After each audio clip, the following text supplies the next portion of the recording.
más linda del Cibao. Se me eriza la piel porque nosotros en el Instituto Oncológico estamos tratando día a día de ayudar con el corazón a todos los pacientes de la región del Cibao. Bueno, y no nada más de la región del Cibao, llegan pacientes de muchas provincias. Me pidieron que defina algunos conceptos relacionados a la enfermedad de cáncer. Vamos a dar la definición de cáncer, que es una metástasis, vías de diseminación, factores de riesgo, síntomas generales, etapa clínica y prevención. Bueno, definir cáncer es difícil, porque cuando se habla de cáncer se habla de un diagnóstico impactante. Y es que impacta no solamente al paciente, sino a la familia, sobre todo a los cuidadores primarios. Es increíble cómo la familia que está ahí en el día a día con el paciente durante ese diagnóstico y durante ese tratamiento tiene un desgaste emocional, físico, mental, económico, porque no es una enfermedad barata. O sea, no hay diagnóstico de cáncer que no incurra en muchos gastos económicos. Pero desde el punto de vista médico podemos definir cáncer como un conjunto de enfermedades. El cáncer no solamente es una enfermedad, es un conjunto de enfermedades que se va a caracterizar por una proliferación anormal de células. Esas células se van a escapar de lo que es el ciclo celular normal. Y es que en condiciones normales todos los días tenemos una serie de, vamos a decir, nacimiento, crecimiento y proliferación celular. No me la cambie todavía, por favor. En condiciones normales, todos los días tenemos crecimiento, diferenciación y proliferación de células que son normales. Pero esas células, después de un tiempo, van a envejecer, que es lo que nosotros llamamos un estado de senescencia, y van a morir. Deben morir luego que se dividen, luego que se multiplican. Pero ¿qué pasa? Que cuando una célula es anormal y es maligna, se divide, se multiplica rápidamente, pero no se muere. Tiene la particularidad, la célula maligna, de escapar cualquier mecanismo que haga el organismo para destruirla. Tanto así que en condiciones normales nuestro propio sistema inmune puede detectar cualquier virus, bacteria, cualquier célula maligna y tenemos mecanismos que pueden atacar y destruir esa célula.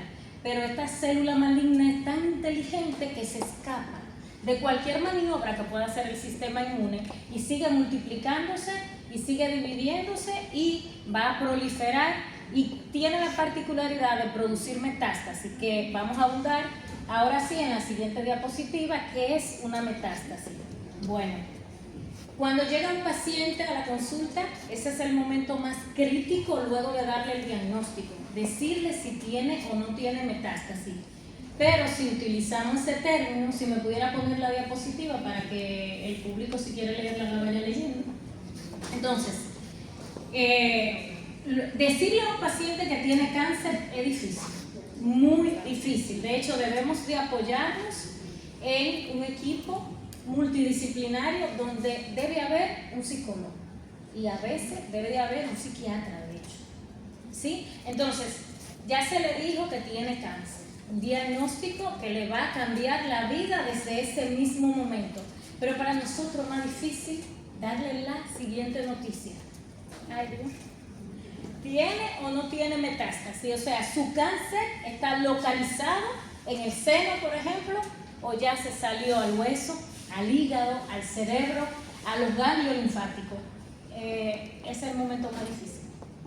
Porque ya cuando pasa esto no hay cura. Entonces, la metástasis es un proceso multietapa. No sabemos qué tiempo dura un tumor. Desde que nace el tumor primario, por ejemplo, desde que nace la bolita en el seno, hasta el momento que puede producir una siembra en otro órgano, eso no está descrito. No sabemos en qué tiempo puede pasar. Lo que sí sabemos es que para desarrollarse una metástasis, la bendita célula maligna que le platiqué, tiene muchísimos mecanismos. Y que la metástasis es lo que va a dar al traste con la vida del paciente. ¿Por qué? Porque el 90% de los pacientes que mueren de cáncer mueren porque ya le hizo metástasis. Entonces, ¿qué va a pasar? Esa célula es tan inteligente que hace una siembra a través. ¿Cómo lo hace? Puede invadir, puede provocar una invasión. Desde el tumor primario se desprende y va y dice, aquí es que me voy a alojar, en el pulmón, por ejemplo. Y ahí se multiplica a una velocidad increíble todos los días, nacen clones y entonces ahí ella comienza a producir otros tumores que son secundarios y que son como hijitos, por decirlo así, del tumor primario. Otra capacidad que tiene es penetrar los vasos sanguíneos.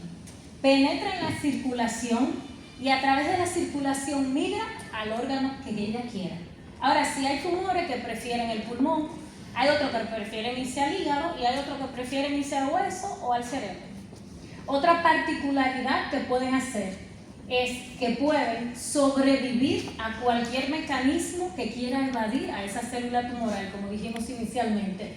Y lo otro que puede hacer, y que nosotros llamamos el nicho de la metástasis, es que ella coloniza un órgano cualquiera, la célula tumoral, y ella hace como un microambiente ideal para multiplicarse.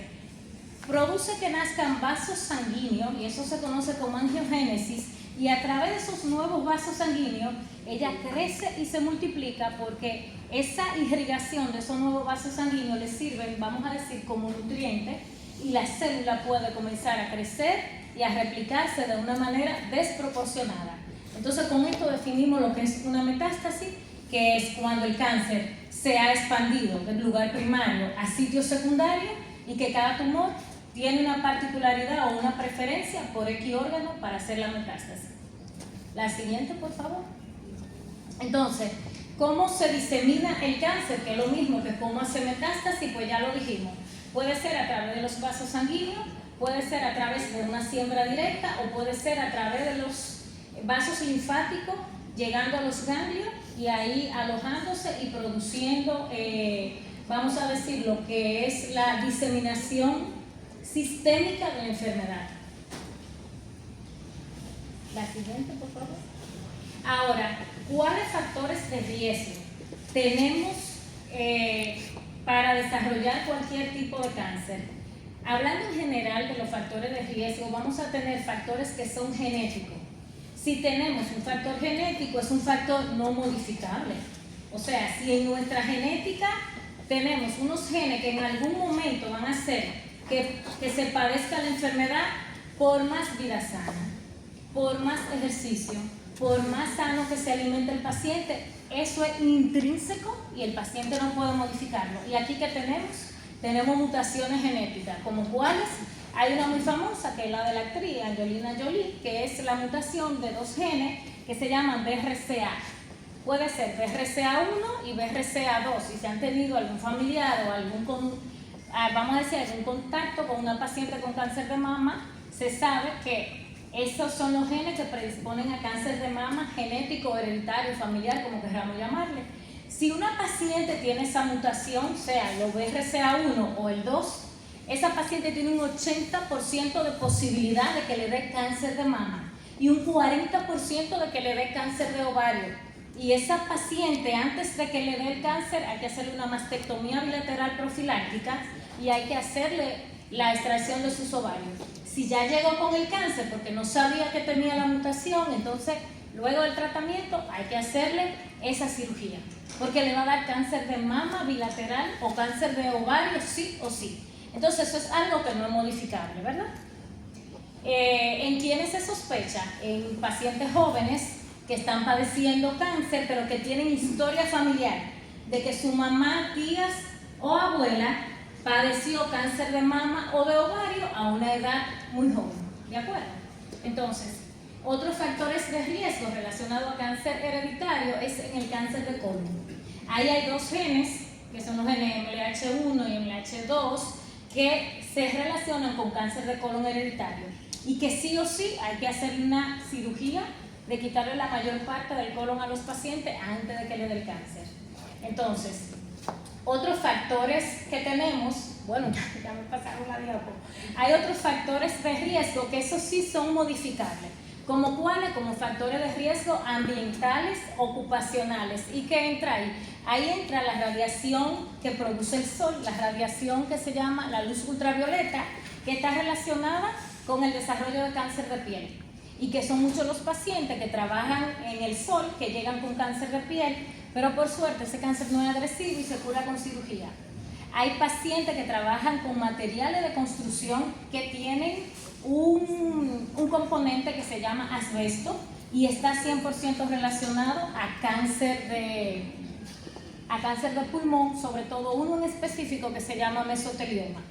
Otros factores de riesgo están relacionados con el estilo de vida y la poca educación que tiene la gente de comer una comida muy procesada con muchos, vamos a decir, químicos, no hacer ejercicio. Eso también predispone a cierto tipo de cáncer, pero no son factores de riesgo de peso, de que por sí solo, porque un paciente no haga ejercicio, le va a dar cáncer. Eso tiene que estar aunado a otros factores de riesgo. En cuanto al estilo de vida, pues ya dijimos, sobre todo, tener pendiente que el tabaquismo es el principal factor de riesgo modificable, que puede producir cáncer, y no tan solo cáncer de pulmón. Se relaciona a la mayoría de tipos de cáncer de la cavidad oral y también se relaciona con cáncer de páncreas, de vejiga, entre otros. El alcohol también relacionado sobre todo con cáncer del tubo digestivo, cáncer de páncreas, pero eso sí, como les decía, son factores de riesgo muy modificables. Y la obesidad. Una paciente que sea obesa puede, como factor de riesgo, si a eso se le suma obesidad y otro factor de riesgo, desarrollar un cáncer de endometrio. Por eso que está recomendado, aparte de una dieta sana, hacer ejercicio. Ahora sí, démosle la otra. En cuanto a la sintomatología, miren, no hay un síntoma específico que le haga sospechar a un paciente o a uno como médico que un paciente tiene cáncer en el momento. Son inespecíficos. Ahora bien, no es normal que un paciente comience a perder peso si no está llevando dieta. Eso debe llamar la atención. No es normal que un paciente tenga una tos persistente, seca o que sea con sangre si no tiene ninguna enfermedad pulmonar. No es normal que un paciente orine con sangre o las heces tengan sangre o sean negruzcas. Tampoco es normal que un paciente tenga fiebre sin ninguna infección, sobre todo si esa fiebre de predominio en la tarde y en la noche y produce unos sudores que los pacientes lo describen como que mojan la cama en la noche. Eso no es normal y el paciente debe de acudir al médico, porque la fiebre sin una infección puede ser la primera manifestación de un linfoma o de otra neoplasia, sobre todo hematológica, como linfoma, leucemia, entre otras. Entonces, seguimos, querida. Ya. En cuanto a la etapa clínica, ya casi para terminar, vamos a tener, muy importante, pero que ya lo hemos dicho, por ejemplo, en la etapa 4, esa es la etapa metastásica, ya el cáncer salió, ya se diseminó a través de los vasos linfáticos o de la sangre a cualquier órgano. Las otras etapas, que son la 1, la 2 y la 3, esas son localizadas. Esos son los pacientes que gracias a Dios podemos operar y que cuando se logran operar se le da quimio y radioterapia si la necesitan, eso lo podemos curar. Ningún paciente etapa 4 se le puede hablar de curación total. Podemos hablar de un control con los tratamientos antes mencionados. Y para saber en qué etapa clínica está el paciente, necesitamos esta tablita, que es el TNM, que tiene que ver con el tamaño del tumor, la T, la N con los ganglios y la M si hay o no hay metástasis. Y dependiendo de esas tres, vamos a decir, de esas tres cositas, nosotros lo catalogamos como etapa 1, 2, 3 o 4. La siguiente, por favor. Y ya para finalizar, ¿cómo podemos prevenir el cáncer? Como le dije, si hay una genética, va a pasar sí o sí.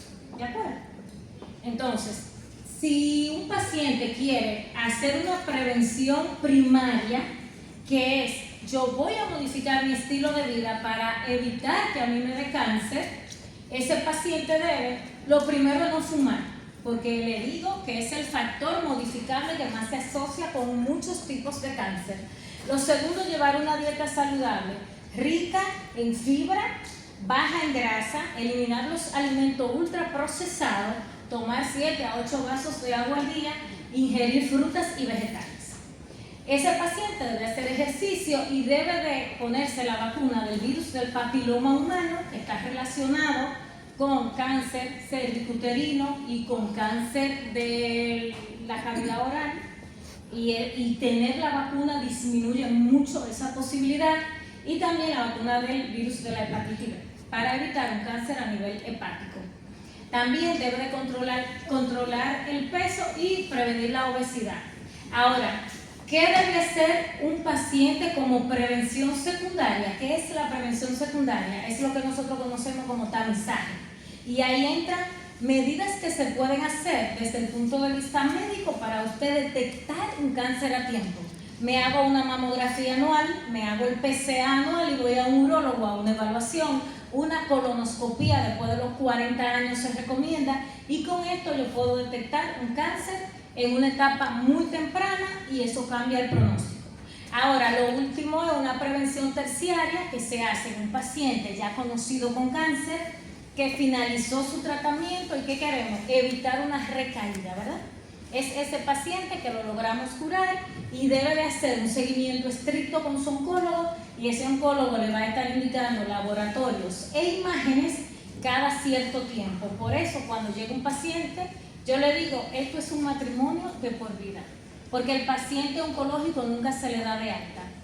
Si un paciente se considera curado, ahí es que debe ir más, porque lo logró y porque debemos evitar y detectar una recaída con tiempo. La siguiente, por favor, querida. ¿Y la siguiente? Pues muchísimas gracias, un placer enorme.